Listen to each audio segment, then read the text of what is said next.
من يهده الله فلا مضل له ومن يضلله فلا هادي له أشهد أن لا إله إلا الله وحده لا شريك له وأشهد أن محمدا عبده ورسوله أما بعد فإن خير الحديث كتاب الله وخير الهدي هدي محمد صلى الله عليه وسلم وشر الأمور محدثاتها وكل محدثة بدعة وكل بدعة ضلالة وكل ضلالة في النار يا أيها الذين آمنوا اتقوا الله حق تقاته ولا تموتن إلا وأنتم مسلمون يا أيها الناس اتقوا ربكم الذي خلقكم من نفس واحدة وخلق منها زوجها وبث منهما رجالا كثيرا ونساء واتقوا الله الذي تساءلون به والأرحام إن الله كان عليكم رقيبا يا أيها الذين آمنوا اتقوا الله وقولوا قولا سديدا يصلح لكم أعمالكم ويغفر لكم ذنوبكم ومن يطع الله ورسوله فقد فاز فوزا عظيما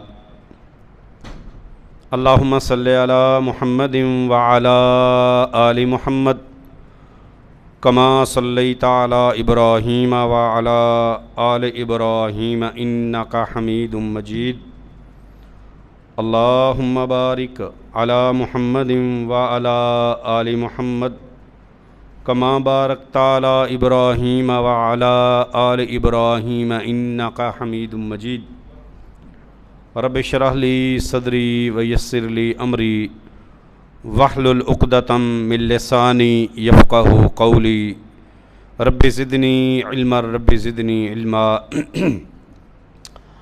قال الله تبارك وتعالى في كتابه المجيد أعوذ بالله السميع العليم من الشيطان الرجيم من همزه ونفخه ونفثه بسم الله الرحمن الرحيم يا أيها الذين آمنوا لا تقدموا بين يدي الله ورسوله واتقوا الله إن الله سميع عليم.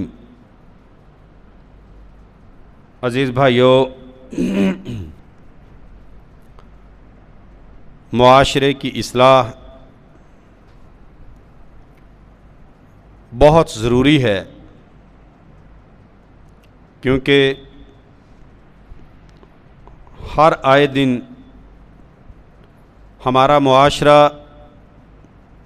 بدترین اخلاقی انحطاط کا شکار ہو رہا ہے.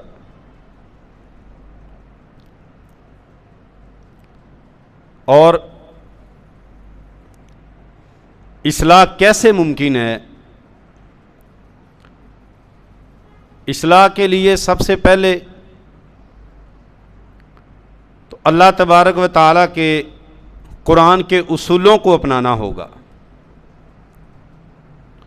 پھر دوسرے نمبر پہ اصلاح کے لیے امت مسلمہ کے ہر اس فرد کی ذمہ داری جس کو اللہ تبارک و تعالیٰ نے اپنے دین کی سمجھ اور بوجھ عطا کی ہے، وہ ذمہ داری پوری کرنی پڑے گی.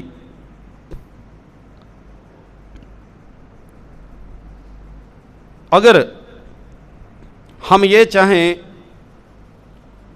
کہ بس مسجدوں کے جو محدود احاطے ہیں ان میں اور جو چند مخصوص لوگ ہیں جو بہت زیادہ دین کے ساتھ ریلیٹڈ ہیں، جن کا تعلق ہے، صرف ان کی ذمہ داری ہے، تو یاد رکھیں یہ معاشرہ پھر بگڑتا اور بگڑتا اور بگڑتا ہی چلا جائے گا. اس کی اصلاح اب صرف چند لوگوں کے بس کی بات نہیں رہ گئی. پورے معاشرے کی اصلاح کے لیے امت محمد صلی اللہ علیہ وآلہ وسلم کے تمام ذمہ داروں کو کھڑا ہونا. آپ کس اخلاقی قدر کی بات کریں گے؟ اس وقت اخلاقیات اتنے گر چکے ہیں کہ گھروں کے اندر باپ اور بیٹا، ان کا رشتہ، ان کا تعلق، ان کی محبت، ان کی چاہت، ان کا آپس میں جو اللہ تبارک و تعالیٰ نے محبت اور پیار کا جو رشتہ رکھا تھا، یہ دور ہونا شروع ہو گیا ہے۔ باقی تو دور کی بات ہے نا، رشتہ داریاں، محبتیں، پیار، دوست احباب، یہ تو دور کی بات۔ یہ جو مقدس ترین رشتہ ہے نا باپ اور بیٹے کا، اللہ جانتا ہے کہ اس وقت اس اخلاقی انحطاط کا یہ بھی شکار ہو گئے۔ میرے عزیز بھائیو، ویسے تو پورے کا پورا قرآن اللہ رب العالمین کا یہ فرمان اور اللہ کا یہ پاک کلام پوری انسانیت کو اخلاقیات سکھانے کے لیے آیا، لیکن ہم نے اس میں سے انشاءاللہ سورۃ الحجرات کا چناؤ کیا ہے۔ سورۃ الحجرات ہم انشاءاللہ اپنے خطبات میں پڑھیں گے۔ وہ سورت ہے جس میں ان بیماریوں کا تذکرہ اللہ تبارک و تعالیٰ نے کیا ہے، ان برائیوں کا تذکرہ کیا ہے جو معاشرے کے بگاڑ کا بہت بڑا سبب بن رہی، ان کی اصلاح بڑی ضروری ہے۔ تو آج انشاءاللہ ہم نے پہلی آیت شروع کی ہے کہ اے ایمان والو، لا تقدموا بین یدی اللہ ورسولہ، معاشرے کی اصلاح کا آغاز، یہ جو سورۃ الحجرات مدنی سورت ہے، جب مدینہ المنورہ کے اندر لوگ اخلاقیات سے بہت زیادہ گرنا شروع ہو گئے، تو اللہ رب العالمین نے اپنے پاک کلام کے 26ویں پارے کی یہ سورہ الحجرات نازل کی۔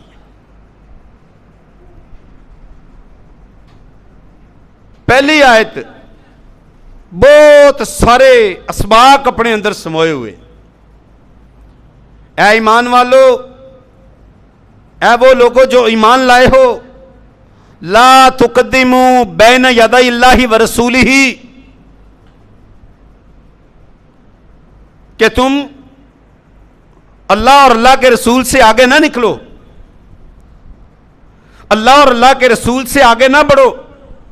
لا تقدموا، نہ تم آگے نکل جاؤ، نہ تم آگے بڑھو اللہ اور اللہ کے رسول سے۔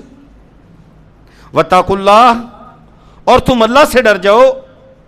ان اللہ، بے شک اللہ، سمیع علیم، بے شک اللہ سننے والا بھی ہے، جاننے والا بھی ہے۔ آیت کا ترجمہ آپ نے سمجھ لیا۔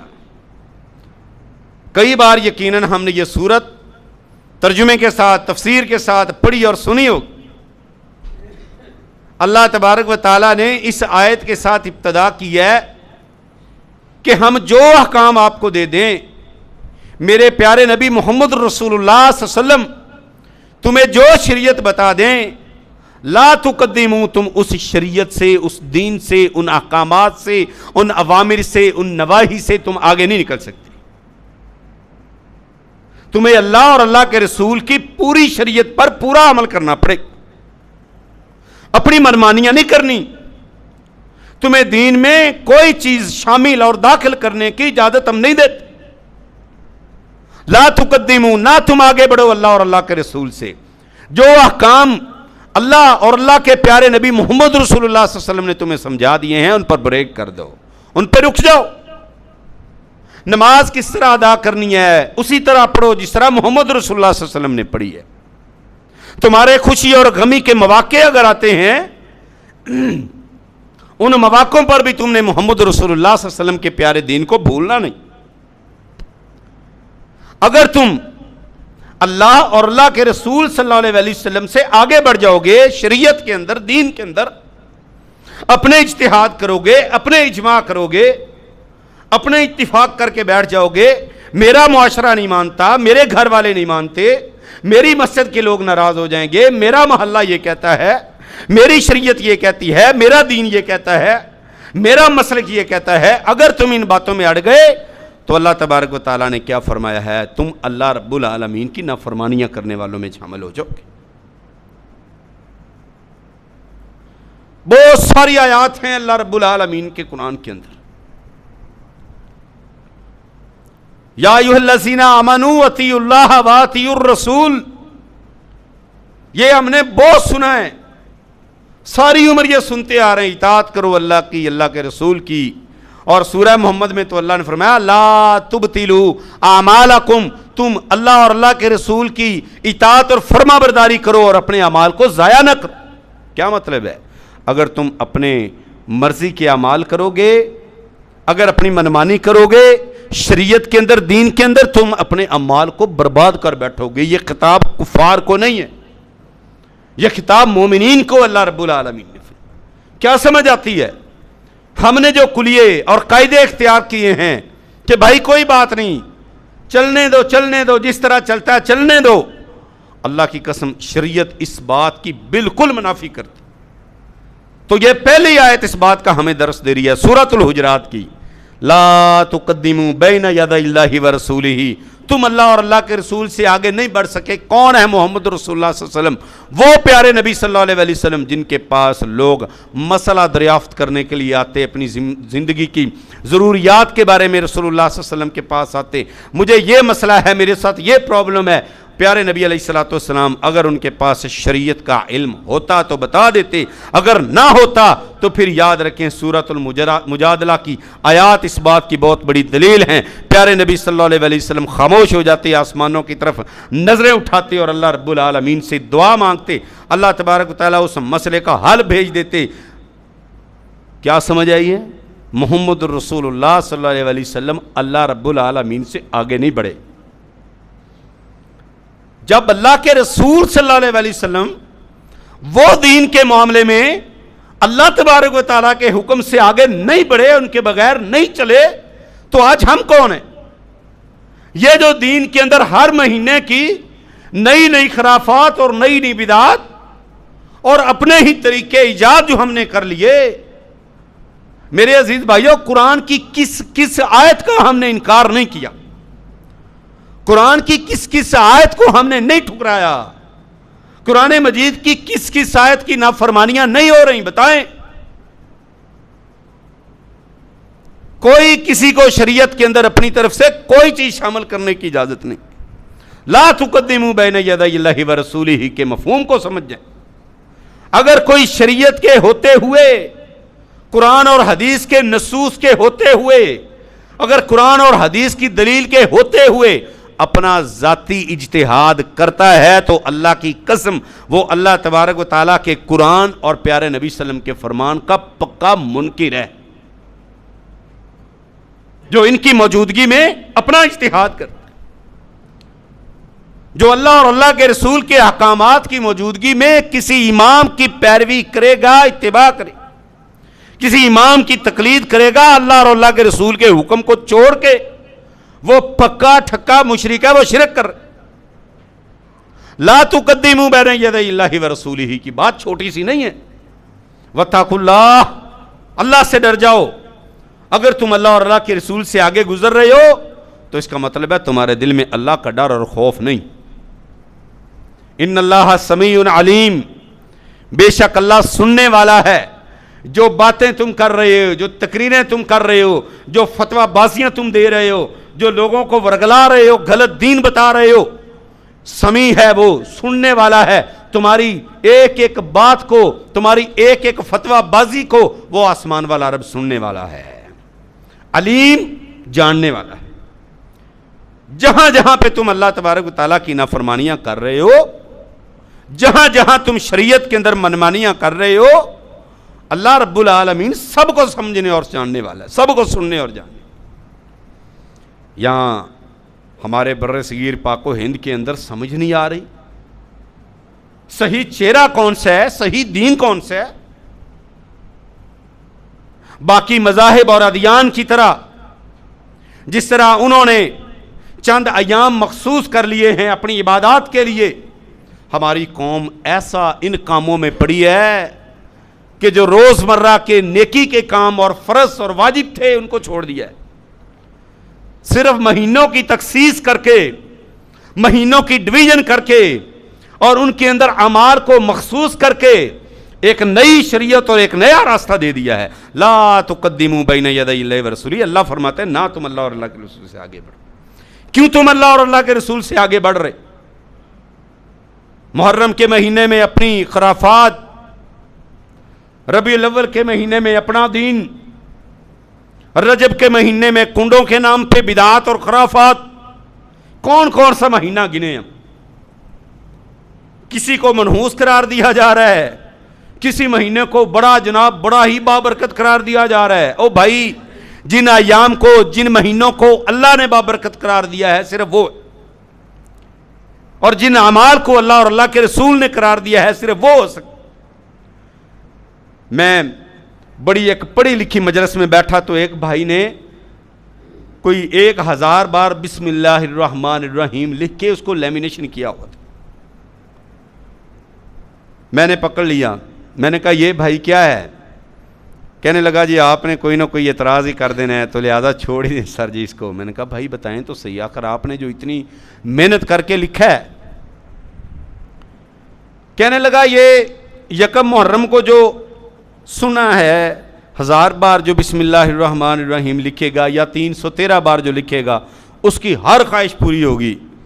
میں کہا ماشاءاللہ بڑی اچھی بات ہے، ہم تو ساری عمر محروم ہی رہے. بھائی یار ہمیں بھی بتاؤ یہ کس کی زبان سے الفاظ نکلے ہیں، یہ خوشخبری کس نے بتائی ہے؟ کیا اللہ تبارک و تعالیٰ نے بتائی ہے جو آج تک ہمیں پتہ ہی نہیں چلی، یا محمد رسول اللہ صلی اللہ علیہ وسلم نے کسی ایک خاص طبقے کے لیے بتائی ہے جو ہم تک نہیں پہنچی؟ بتاؤ تو صحیح دلیل کیا ہے؟ اس بیچارے کے منہ سے نکل گیا کہ مسلم شریف کی حدیث ہے. میں نے کہا بھی مسلم شریف کون سی؟ وہ جا کے ہندوستان کے پرلے پار کنارے سے لانی پڑے گی. ہمارے پاس مسلم ہے، نکالو یہ لو. کہنے لگا بس وہ نا آیا تھا، میسج آیا تھا موبائل پہ، میسج آیا. پڑھے لکھے لوگ اللہ جانتا ہے میرے بھائیوں، او میرے عزیزوں، جو اللہ تبارک و تعالیٰ نے خوشخبریاں دی ہیں، جو محمد رسول اللہ صلی اللہ علیہ وسلم نے خوشخبریاں دی ہیں، جو اذکار اللہ اور اللہ کے رسول نے بتائے ہیں، وہ آج ان کا فقدان ہے. اور جو اللہ اور اللہ کے رسول نے نہیں بتایا آج وہ ان کو بڑی جناب خوبصورتی کے ساتھ ان کو ڈیکوریٹ کر کے سامنے لوگوں کے پیش کیا جا رہا ہے. لا تقدموا بین یدی اللہ ورسولہ. کیوں تم اللہ اور اللہ کے رسول سے آگے بڑھتے؟ میں نے سوال کیا بتاؤ فرض نماز کے بعد رسول اللہ صلی اللہ علیہ وسلم کا معمول کیا تھا؟ کیا معمول تھا؟ السلام علیکم ورحمۃ اللہ، السلام علیکم ورحمۃ اللہ. اس کے بعد فوراً کیا آپ صلی اللہ علیہ وسلم ہاتھ اٹھا کے 2-4 الفاظ بول کے منہ پہ ہاتھ پھیر کے چھٹی کرا دیتے تھے؟ جو محمد رسول اللہ صلی اللہ علیہ وسلم کا صحیح اور سچا طریقہ ہے اس کو چھوڑ دیا اور اپنے طریقے فجر کی نماز پڑھ کے السلام علیکم ورحمۃ اللہ، السلام علیکم ورحمۃ اللہ، لا الہ الا اللہ، سارے پڑھو بھائی مل کے. لو جی سارے شروع ہو گئے. 4-5 بار یہ پڑھا، اس کے بعد سارے اجتماعی طور پہ الصلاۃ والسلام علیکہ یا رسول اللہ. میرے عزیز بھائیو، محمد رسول اللہ صلی اللہ علیہ وسلم نے شریعت اللہ کی قسم پوری کر دی. نماز کے بعد یہ جو اذکار سارے کھڑے ہیں ان کو پڑھ کے دیکھو، 5-10 منٹ لگتے ہیں اگر صحیح طرح بندہ پڑھے ان کو. ہم نے شریعت کو مذاق بنایا ہے.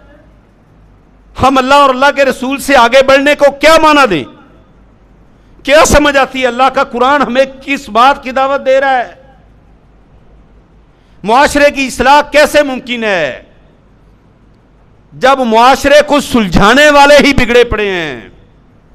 جنہوں نے معاشرہ سلجھانا تھا، جنہوں نے سمجھانا تھا، جنہوں نے مسجد کے اندر سے برکات دے کے نکالنا تھا، پڑھو محمد رسول اللہ صلی اللہ علیہ وسلم کے بتائے ہوئے اذکار کو، او اللہ کے بندو تمہارے گھروں میں خیر و برکت ہوگی. لا تقدموا بین یدی اللہ ورسولہ. تمہیں پیارے نبی صلی اللہ علیہ وسلم نے کو جو بھی کام بتایا نا اس کے مطابق چلو. 2 صحابی سفر پہ تھے تو ایک درخت کے نیچے سے گزرنے لگے تو ایک صحابی تھوڑا سا نیچے جھک کے گزرا. ساتھ والا پوچھتا ہے کیا ہوا؟ کہنے لگے کہ ایک دفعہ میں رسول اللہ صلی اللہ علیہ وسلم کے ساتھ تھا تو میں نے رسول اللہ صلی اللہ علیہ وسلم کو یہاں سے تھوڑا جھک کے گزرتے دیکھا ہے، میں اس لیے جھکا ہوں کہ کہیں سنت ہی نہ ہو۔ اتنا خیال کرنے والے وہ لوگ تھے۔ اور پیارے نبی صلی اللہ علیہ وسلم کے صحابہ کا اللہ جانتا ہے رسول اللہ صلی اللہ علیہ وسلم کے ساتھ تعلق اور ان کے ساتھ تعلیم اور اس کے اوپر عمل پڑھ کے تو دیکھیں۔ کیا صحابہ کو عربی نہیں آتی تھی؟ کیا صحابہ عقل مند اور سمجھدار نہیں تھے؟ کیا وہ اپنی طرف سے بڑی بڑی چیزیں اور بڑے بڑے جناب اجر کے کام نہیں بتا سکتے تھے؟ لیکن کسی ایک صحابی نے کوئی بات اپنی طرف سے نہیں کی ہے۔ لا تقدموا بین یدی اللہ ورسولہ، سورہ حجرات کی پہلی آیت کو ہی سمجھ لیں۔ اللہ کے بندو، یہ خطاب کن کو ہے؟ مومنین کو خطاب ہے۔ یا ایھا الذین آمنوا لا تقدموا، اے وہ لوگوں جو ایمان لائے ہو، لا تقدموا، نہ تم آگے بڑھو، اللہ اور اللہ کے رسول سے نہ آگے بڑھو۔ خدارا میرے عزیز بھائیو، خدارا کہیں ایسا نہ ہو قیامت والے دن یہ اعمال جو کر کر کے تھکے ہیں کہیں ان کو ہبا منصورہ بنا کے اڑا نہ دیا۔ کس وجہ سے اڑا دیے جائیں گے؟ کہ اللہ اور اللہ کے رسول کا طریقہ نہیں ہو، اللہ اور اللہ کے رسول سے آگے بڑھے ہوئے لوگ ہوں۔ یہ پہلی آیت ہے۔ واتقوا اللہ، اللہ سے ڈر جاؤ، ان اللہ سمیع علیم، اللہ سن رہا ہے اور جان رہا ہے۔ یا ایھا الذین آمنوا لا ترفعوا اصواتکم فوق صوت النبی، سورہ الحجرات کی آیت نمبر 2۔ اے ایمان والو، لا ترفعوا اصواتکم فوق صوت النبی، نہ تم اپنی آوازوں کو بلند کرو نبی کریم صلی اللہ علیہ وسلم کی آواز پر۔ نبی علیہ الصلوۃ والسلام مسجد میں بیٹھے ہیں، ابن ابی ملیکہ فرماتے ہیں رضی اللہ تعالی کہ یہ جو آیت ہے نا صحیح البخاری کے اندر حدیث ہے۔ ابن ابی ملیکہ فرماتے ہیں کہ دو عظیم ترین شخصیات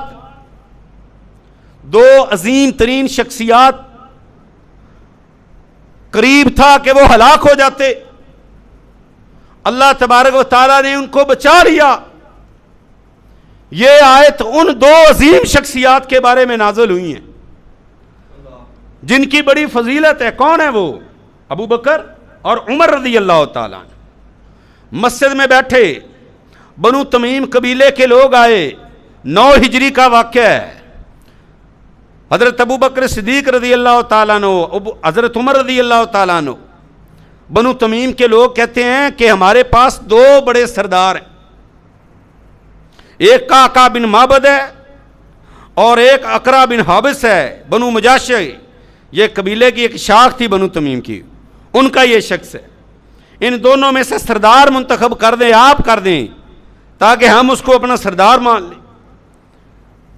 ابو بکر فرماتے اس کو بنا دیں، عمر فرماتے اس کو بنا دیں۔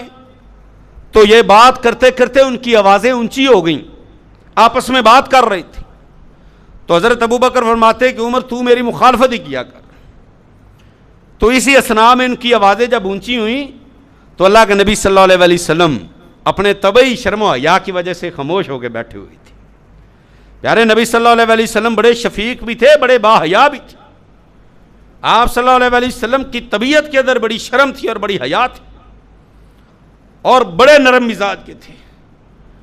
تو اللہ تبارک و تعالیٰ کو ان دونوں کی، بڑے صحابہ کرام کی دونوں کی یہ ادا پسند نہ آئی، تو آسمان سے اللہ رب العالمین نے یہ آیت نازل کر دی، یا ایھا الذین آمنوا لا ترفعوا اصواتکم، اے ایمان والو اپنی آوازوں کو بلند نہ کرو محمد رسول اللہ صلی اللہ علیہ وسلم کی آواز کے ساتھ۔ اللہ اکبر۔ عبداللہ بن زبیر رضی اللہ تعالیٰ عنہ فرماتے ہیں کہ اس کے بعد میں نے دیکھا کہ حضرت عمر رضی اللہ تعالیٰ عنہ رسول اللہ صلی اللہ علیہ وسلم کے سامنے اس طرح بات کرتے تھے کہ سننے والے کو دوبارہ پوچھنا پڑتا تھا کہ کیا کہہ رہے ہیں۔ اتنے وہ ڈرے ہوئے تھے، اتنے گھبرائے ہوئے تھے۔ اور حضرت انس بن مالک رضی اللہ تعالیٰ عنہ فرماتے ہیں کہ رسول اللہ صلی اللہ علیہ وسلم کے صحابی ثابت بن قیس بن شماس، یہ نبی پاک صلی اللہ علیہ وسلم کو نظر نہیں آ رہے تھے کافی دنوں سے۔ حضرت ثابت بن قیس کے بارے میں رسول اللہ صلی اللہ علیہ وسلم نے دریافت کیا کہ وہ ثابت بن قیس کدھر ہے؟ تو تو ایک صحابی سعد بن معاذ رضی اللہ تعالیٰ عنہ فرماتے ہیں اللہ کے نبی صلی اللہ علیہ وسلم میں اس کی حالت کو دریافت کر کے آتا ہوں. فرمایا پتہ کرو کافی دنوں سے مجھے نظر نہیں آ رہا, کہاں ہے وہ؟ تو جب حضرت سعد بن معاذ رضی اللہ تعالیٰ عنہ کے پاس گئے تو وہ سر جھکا کے بیٹھے ہوئے تھے. فرمایا ثابت آپ کو رسول اللہ صلی اللہ علیہ وسلم نے یاد فرمایا, آپ اللہ کے نبی صلی اللہ علیہ وسلم کو نظر نہیں آتے, کیا وجہ ہے؟ تو وہ رونے لگے اور فرمانے لگے کہ مجھے لگتا ہے کہ میں برباد ہو گیا ہوں, میں ہلاک ہو گیا ہوں. اللہ رب العالمین کے قرآن نے فرمایا لا ترفعوا اصواتکم فوق صوت النبی ولا تجہروا لہ بالقول کجہر بعضکم لبعض ان تحبط اعمالکم. ثابت کہتے ہیں مجھے لگتا ہے میرے تو اعمال ہی برباد ہو گئے. کیوں, کیا ہوا؟ کہنے لگے میری تو آواز ہی بڑی اونچی ہے, میں تو جب بھی اللہ کے نبی صلی اللہ علیہ وسلم کے پاس بولا ہوں میں تو بڑی اونچی آواز میں بولتا ہوں, میں نہیں جا سکتا, میں اللہ کے نبی صلی اللہ علیہ وسلم کی مجلس میں بیٹھنے کے قابل نہیں ہوں.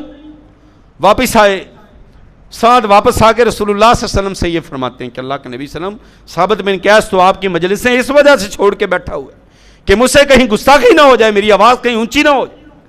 تو آپ صلی اللہ علیہ وسلم نے فرمایا جاؤ میرے ثابت بن قیس کو خوشخبری دے دو انک لست من اہل النار انک من اہل الجنہ, کہ ثابت تو جہنمیوں میں سے نہیں ہے, جا میں تمہیں محمد رسول اللہ صلی اللہ علیہ وسلم خوشخبری دیتا ہوں کہ اللہ نے تیرے گناہوں کو معاف کیا ہوا ہے, اللہ نے تجھے جنتی بنا دیا ہے. اتنے محتاط ہوتے تھے اللہ اور اللہ کے رسول صلی اللہ علیہ وسلم کے احکامات. اب میرے عزیز بھائی اس آیت کا اطلاق ہمارے اوپر کیسے ہوتا ہے؟ اللہ کے نبی صلی اللہ علیہ وسلم تو موجود نہیں ہیں.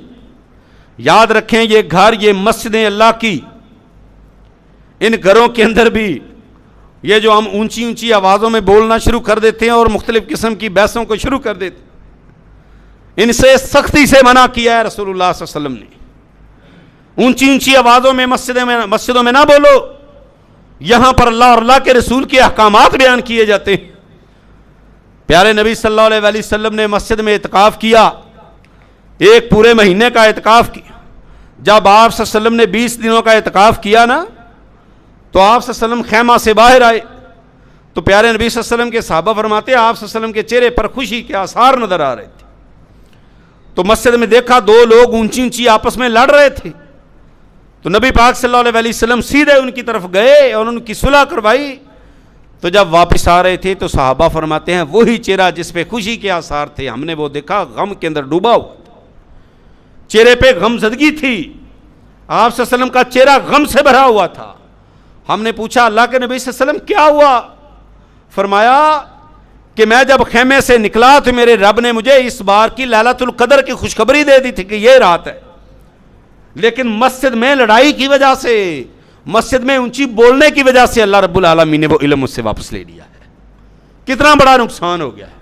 حضرت عمر کا دور رضی اللہ تعالیٰ عنہ مسجد نبوی کے اندر کھڑے ہیں, تو حضرت عمر رضی اللہ تعالیٰ عنہ نے ایک شخص کو کنکری پکڑ کے اس کی طرف پھینکی اور اشارہ کر کے بلایا, دور کھڑا تھا تھوڑا سا, قریب آیا, جی امیر المومنین کیا حکم ہے؟ فرمایا وہ جو دو بندے اونچی اونچی آواز میں بول رہے ہیں ان کو میرے پاس لے کے, ان کو پکڑ کے لائے, کوڑا منگوا لیا. جب دیکھا کہ یہ اجنبی لوگ ہیں تو پوچھا کہاں کے رہنے والے ہو؟ انہوں نے بتایا ہم طائف کے رہنے والے ہیں. حضرت عمر فرماتے واللہ لو کنتما من المدینہ تھی لضربتکما, فرماتے اللہ کی قسم اگر تم ہمارے مہمان نہ ہوتے, اگر تم مدینہ کے بس ہی ہوتے تو میں کوڑے کے ساتھ تمہاری پٹائی کرتا. تمہیں پتہ نہیں اللہ کے گھروں میں اونچی آوازوں میں بولتے نہیں. لا ترفعوا اصواتکم, اپنی آوازوں کو نہ بلند کیا کرو. میرے عزیز بھائیو یاد رکھیں یہ قرآن مجید کی آیات یہ پہلے دور کے لوگوں کے لیے صرف نہیں ہے, قرآن مجید کا معجزہ یہی ہے, قرآن مجید کا اعجاز کہ یہ ہر دور کے لیے اللہ تبارک و تعالیٰ نے اس کو نازل کیا ہے. دو احکام یاد رکھنے, اللہ اور اللہ کے رسول سے آگے نہیں بڑھنا, اور اللہ اور اللہ کے رسول کی مجلسوں میں مسجدوں میں اونچی آواز میں نہیں بولنا. آخر دعوانا ان الحمدللہ.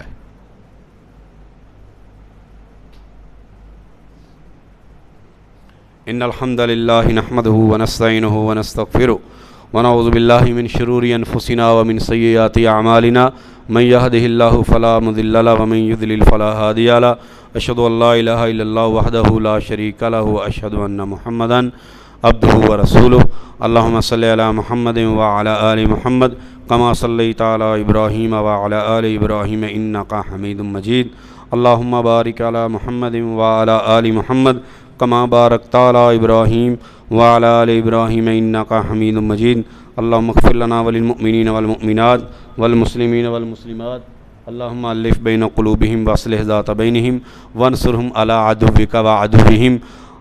دعا کریں اللہ رب العالمین ہمارے جو بھائی اس وقت بڑی پریشانی اور مصیبت میں ہیں، سیلاب کی زد میں ہیں، تو اللہ رب العالمین ہمارے ان تمام مسلمان بھائیوں پر آسانیاں فرمائے، اللہ تبارک و تعالیٰ ان کو اس بڑی مصیبت سے نکالے، اور ان کے لیے جو تعاون بھی بھیجا جا رہا ہے باقاعدہ طور پر الحمدللہ جماعت کے لوگ بڑا کام کر رہے ہیں یہاں پر بھی سارے بھائی، ان کی طرف سے اعلان کا کوئی آرڈر تو نہیں ہے، لیکن بھائی ہمیں خود دیکھنا چاہیے کہ یہاں پر حاج صاحب بیٹھے انشاءاللہ، تو نماز کے بعد سارے بھائی نا اپنا اپنا حصہ ضرور شامل کر کے جائیں، یہ وقت ہے ان کے ساتھ کھڑے ہونے کا۔ اللہ تعالیٰ ہم سب کو توفیق دے۔ ربنا تقبل منا انک انت السمیع العلیم وتب علینا انک انت التواب الرحیم، وصلی اللہ تعالیٰ علی خیر خلقہ محمد وآلہ وصحبہ اجمعین برحمتک یا ارحم الراحمین۔